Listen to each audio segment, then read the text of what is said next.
السلام علیکم ورحمۃ اللہ وبرکاتہ۔ آج کے خطبے کا عنوان ہے دوام عبادت۔ الحمدللہ والصلاۃ والسلام علی رسول اللہ، اما بعد، یقیناً تمام تعریفیں اللہ کے لیے ہیں۔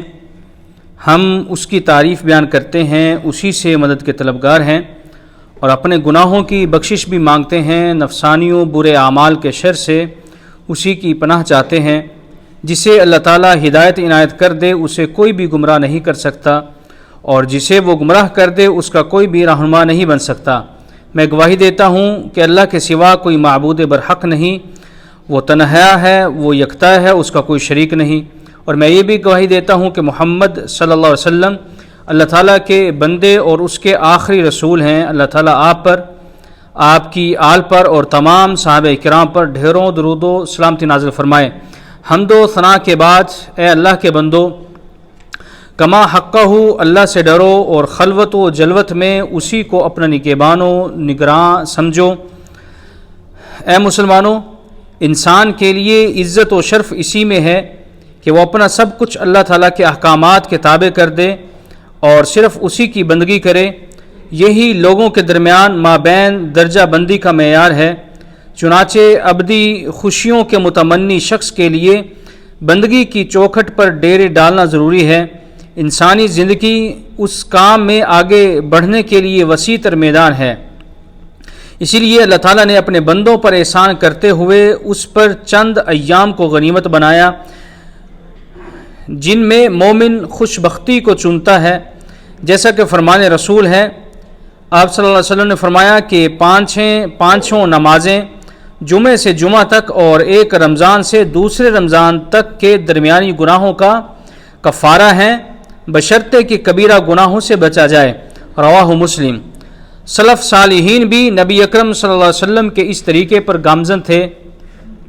چنانچہ جس وقت عامر بن عبد القیس قریب المرگ ہوئے تو پھوٹ کر رو دیے، جس پر کہا گیا آپ کیوں رو رہے ہیں؟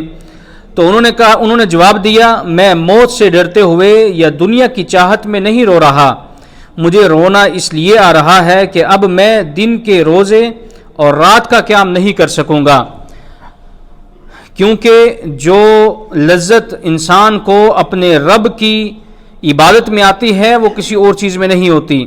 افضل ترین عبادات میں اخلاص، عقیدہ توحید اور اتباع نبی صلی اللہ علیہ وسلم شامل ہیں۔ نماز دین کا ستون ہے۔ نماز مومنوں کے لیے روشنی کا باعث اور اعمال کی بہتری و قبولیت کا ذریعہ ہے۔ دینی امور میں نماز کا سب سے پہلے حساب لیا جائے گا۔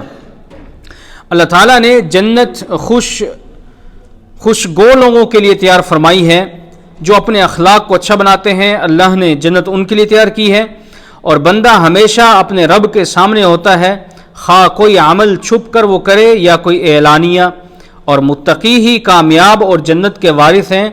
یہی اللہ کی رضا کے حقدار ہیں اور باقی سب سختی اور جہنم کے حقدار ہیں۔ خوش بختی کو صرف اللہ کی اطاعت پر صبر سے ہی حاصل کیا جا سکتا ہے، اور نواہی سے بچ کر اپنی اصلاح کر کے اپنے جوارح کی حفاظت اچھے اخلاق کے ساتھ ہی اللہ کو راضی کیا جا سکتا ہے۔ صدقہ نجات کی دلیل ہے۔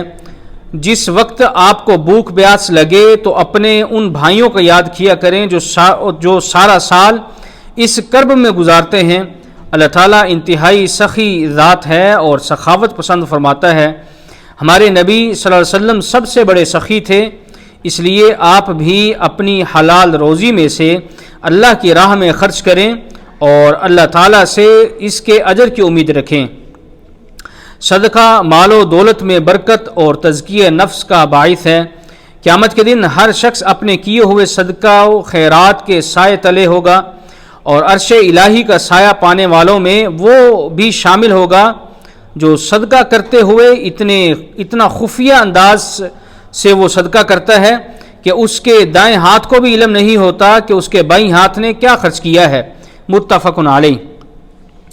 اے مسلمانوں، مومن اللہ کی راہ میں دیتے ہوئے کسی بھی چیز کو حقیر نہیں سمجھتا، کیونکہ ایک درہم ہزاروں درہم کی مالیت سے زیادہ اہم ہو سکتا ہے۔ پانی پلانا اور کھانا کھلانا بھی صدقہ ہے۔ آپ صلی اللہ علیہ وسلم کا فرمان ہے کہ جنت میں ایک ایسے کمرے ہیں جن کا اندرونی حصہ باہر سے اور بیرونی حصہ اندر سے دکھائی دیتا ہے۔ تو ایک دیہاتی شخص نے کھڑے ہو کر کہا، اے اللہ کے رسول، یہ کس کے لیے ہے؟ تو آپ صلی اللہ علیہ وسلم نے فرمایا، جو اعلیٰ گفتگو کرے، کھانا کھلائے، پابندی سے روزے رکھے، اور رات کے وقت جب لوگ سوئے ہوئے ہوں تو وہ قیام کرے۔ رواہ الترمذی۔ اے مسلمانوں، سب سے زیادہ اجر وہ لوگ پاتے ہیں جو ذکر الہی میں زیادہ مشغول رہتے ہیں۔ سب سے بہترین ذکر تلاوت قرآن ہے۔ فرمان باری تعالیٰ ہے، بے شک جو لوگ کتاب اللہ کی تلاوت کریں، نماز قائم کریں اور ہمارے دیے ہوئے سے یعنی ہمارے دیے ہوئے رزق سے خفیہ و اعلانیہ خرچ کریں، وہی ایسی تجارت کے امیدوار ہیں جو کبھی گھاٹے کی نہیں ہے، تاکہ اللہ تعالیٰ ان کا اجر انہیں پورا دے اور اپنے فضل سے بھی زیادہ دے۔